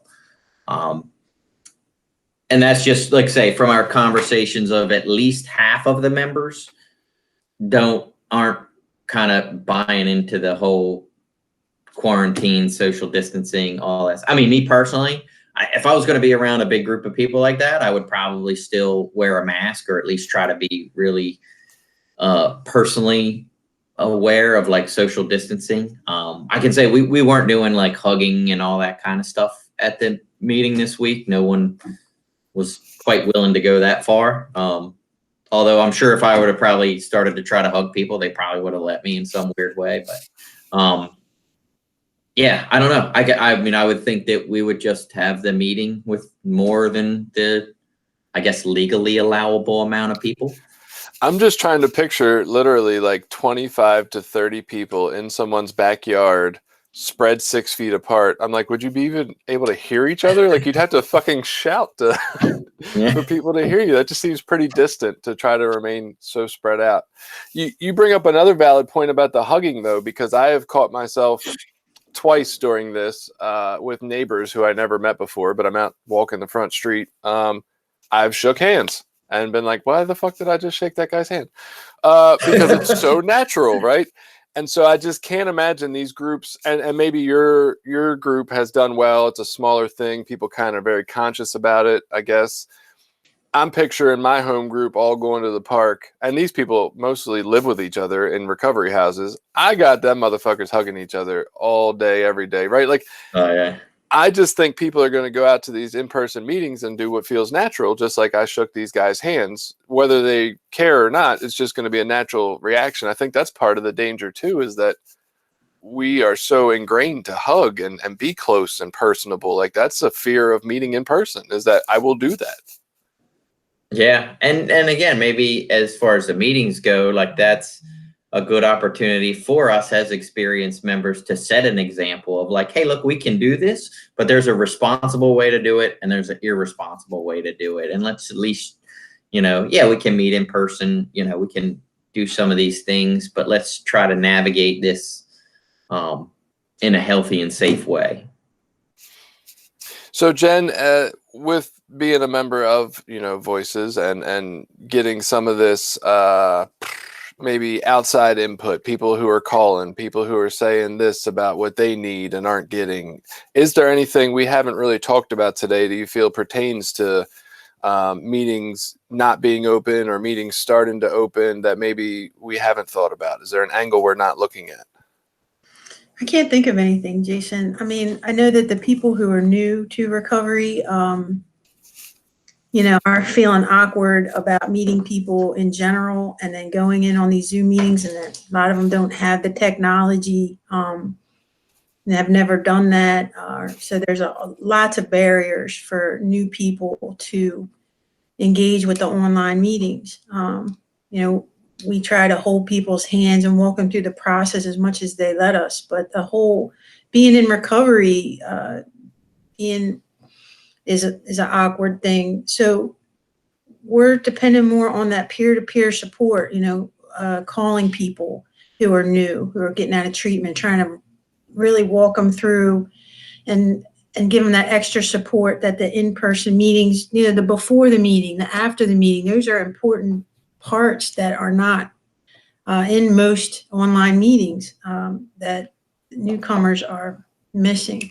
So we're staffing more with peer recovery specialists, which are people in recovery, and assigning peers to people who call us who are seeking treatment or getting back home from treatment, to try to touch base with them as often as we can to be that missing piece until they get more comfortable with online meetings and make some relationships on their own. I mean, even trying to find sponsors, I'm like, oh, all right, go to this women's meeting, let them know that you're new and you're looking for a sponsor. It's just weird. Yeah, that's there's a lot going on, man. There's a lot going on. I think when Billy made the point weeks ago that he was scared people wouldn't know how to get to meetings as we all switched over, I think that is actually going to be more confusing going backwards, because when we switched over, it was almost like immediate that everybody did it at the same time, and that word could easily spread. But as we go backwards, with some groups feeling ready to open quicker than others, and it could be months apart, I think that's going to be really tricky to keep people informed as to where's open, where's online, where's not meeting at all anymore. Like, it's going to be really tricky. And it will, but I'll say the only I don't know what to call it, silver lining, but the better point about going back to regular meetings is the commitment that it takes to like drive somewhere at a certain time and then show up there and nobody be there. By the time you sort of figure out, okay, where's the next meeting? How close is it to where I am? Is there time for me to get from here to there? Like, those are actual physical barriers that you have when you physically show up at a place versus online. Like, if I jump into a meeting at 7 o'clock and realize, oh shit, nobody's there, it should almost take me less than 5 minutes to find the next meeting that might be meeting at 7 o'clock, or to find a meeting that's starting at 8 o'clock and be like, oh, okay, well, I can just jump back on at 8. And my, what do you want to call it? Like, my output of effort is really pretty minimal compared to, like, now I just got in my car and I drove 35 minutes one way to this church out in the middle of nowhere and nobody's freaking here. Like, now I'm pissed because I got all this effort in. Whereas jumping online and logging into a Zoom meeting is a pretty minimal amount of effort. I swear you have no respect for the molehills that I want to die defending. God damn it. So you got anything else for today? I think we covered that pretty well. No, yeah, I think we covered it pretty well. All right, I think we covered it well for this week. I'm sure it'll all flare back up and we'll have more angry discussions. We didn't even talk about the angry guy on shit. That's right. We didn't even go through those comments. And so just real quick, Caroline had mentioned she thought I was a little, biased in my wording and how some of them had overlap. But I know she is kind of maybe one of the people pushing for reintroducing in-person meetings. She's very interested in that. I don't know in what format or if she's personally interested, but I know she has been championing that idea. Danielle talked about hiking every day. Pat said he goes to work, but he definitely has precautions there, and he does grocery shopping, and he's been to hardware stores for small projects, which I hear a lot of people are doing that too. Vic said he's forced to go into people's apartments every day and in stores and supply houses, so he's not going to sit in his house in his own time, which I think is a point very much to the point you're making about people who go to work. It's like, once you do that, why are you going to feel like you need to care? Elizabeth said she's okay with wearing masks for months and okay with not being in a crowd. She said if a church allowed it, maybe she'd get to a meeting, but no hugging, no coffee, and not circling up just to be safe. And that is actually something I read about the mask. The masks are making people feel safe enough to go closer than 6 foot, and that's not actually the goal of the mask. It's, still to stay apart and have another layer. Heather said mostly following orders, wears her mask in public. All her meetings are online and the pharmacy. She does spend time outside and on the trail, but I think that's very much in line with recommendations. And then Amanda says she has to go out because she's an essential worker, but she would stay home if she could. And I don't see, did the argument get deleted? I don't even see that on here. Oh, I had it on mine. I pulled it down, but interesting. I don't see the argument at all. So there was an argument on here between me. I call it an argument, not really so much an argument, but a back and forth that I had with the gentleman. Yeah, I don't see it at all. I don't know how that just disappeared.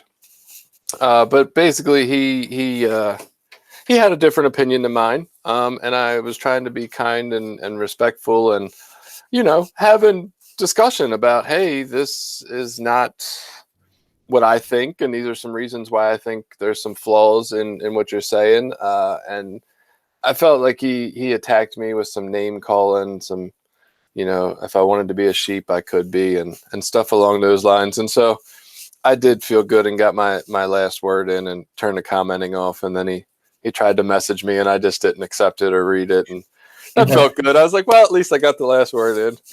Yeah. But it was hard. My therapist said he's a dick. Yeah, and I mean, you have that with all this. There's opinions, extreme to every side, and 10 things in between. You have people that are like, oh my God, everybody in the world should just be locked in their houses, and we shouldn't be doing anything, and we should be handling this like China and just physically locking people in their buildings and stuff like that. To the other extreme of people that are like, this is a hoax and it's 5G and it's government conspiracy, and everyone has an opinion. It just tend to kind of get a little bit extreme. I think this is a place where the podcast has helped me in my personal recovery greatly, is that just not to always be so sure that my thinking is right. Like, yeah, I still approve of my thinking and probably think it's the way for me, but maybe just to be a little lenient and softer with the other people's opinions or the differing opinions. Like, hey, they probably got some valid points too. Maybe not. For me, they're not as valid, but they are valid points somewhere along the way. Right. Well, and not only that, but just, what is right for me might not be right for someone else. It's so hard to understand. I do might not be the right decisions for you in your situation. I have a question though, and I would love any conspiracy theorists who listen to us, but there probably aren't any, because we, kind of identify as not that. But for any that do, I have a question that I need answered, and that is, I have never seen two people go into a store and steal a fucking lollipop and not snitch on each other. What makes you think these people can keep this shit under wraps globally? Yeah, right. I don't believe it, man. People will tell on each other over stealing a pack of bubble gum. Like, what the fuck? People can't keep a secret. That's crazy. Yeah. That's what I heard long ago about all these conspiracy theories. Like, they take a couple of facts and then link them with some hypotheses and come to some crazy conclusion. But if you look at the reality of what it would take for, like, say, 5 people to like build a house and keep it a secret, it would never happen. Somebody's going to leak. Somebody's going to tell something's going to get out. And some of these conspiracies would take, hundreds, if not thousands of people to pull off. So before we go, I wanted to share with you the flowers that Billy got me for Mother's Day. Aren't they? Aww, they're pretty. Flowers, yes. And to remind everybody that today is a great day to make amends to your mother. Be a good mother. And hopefully you have people in your lives that treat you well if you're a mother, like I have with Billy. So. And for clarity, that doesn't mean go dump all your secrets on your mother today. That means right. That means indirect amends through a phone call and love and some appreciation. Don't go rushing out doing your 9th step until September when we've covered it and tell you how to do it right. Right. But happy Mother's Day to all the mothers out there. And yes, happy Mother's Day. Just to qualify, I made my wife an English muffin and coffee this morning. God damn it. I did something nice. Nice. But yes, happy Mother's Day, Jen. Absolutely. Happy Mother's Day to all the mothers out there. If you're listening on a podcast, modality, we also post this on YouTube, and it ends up getting what I like to call not so bonus material of where we bullshit before and after and in the breaks. So feel free to check that out as well. As always, you can, email us or message us or get in touch with us any kind of way and participate. Find us on social media. We love all that input. We thank you for joining us, and we'll see you next week. Bye now. Yay. Yeah, that's fun. See, and I'm already back to all right, when are we doing in-person podcast? Had we had in person, I probably would have thought the wives or mothers was a better idea. We need to get better at holidays beforehand. I feel like we should have put out the Mother's Day episode last Sunday leading up to Mother's Day. You're probably right. That actually is a better way of looking at it. Maybe next year we'll be able to do that, and we'll try to get the week ahead of time, and we'll have what it's like to be a mother in recovery and a mother dating someone in recovery. Yeah, but that's a good way to look at it, because this will get posted or whatever uploaded tomorrow, so people listen to it through the week. So we gotta beat them. Planning ahead, I'm terrible at that. So maybe that'll be interesting. Maybe the week before July 4th, we'll have to do something about how that's usually a party holiday where people have a chance of relapsing. But what does it mean for us this year when we won't be partying? Well, nobody might be partying. Right. I don't know. But I'm going to go get myself together. We're going to head down my mother's. Like I said, we're going to go break the rule and do our thing. Take care. Get yourself some rubber gloves and a mask and go in. Dude, I thought about us all wearing masks, and it just seems so ridiculous. We're gonna hug and stuff, and I'm gonna try to keep us outside as long as it's warm-ish, but we'll see. I mean, I don't know. Yeah, this whole thing it's so weird. I mean, it hits me every now and again. I get out of the store and I go to walk in, I don't have a mask on. I'm like, oh, I gotta run back to the car and get my mask. I'm like, this is so fucking crazy. All of it's so weird. It is. And I feel like I've seen other countries do stuff like this, China in particular, where they all walk around with masks on and stuff. And I'm like, that would never happen here. We're all entitled. And I'm like, oh, here it is. It happens to us too. We're eligible. Yeah, trying to navigate the stores in the hardware store yesterday, trying to navigate, trying to get around people and not get too close. And it was crowded and people are trying to look at shit in the same row. And it's so weird. Yeah, it's crazy. It's crazy. I don't know, though. I guess I'll be in touch with you at some point in time this week. We'll figure something out. Have fun. I'll talk to you soon. All right. See you later. Yeah.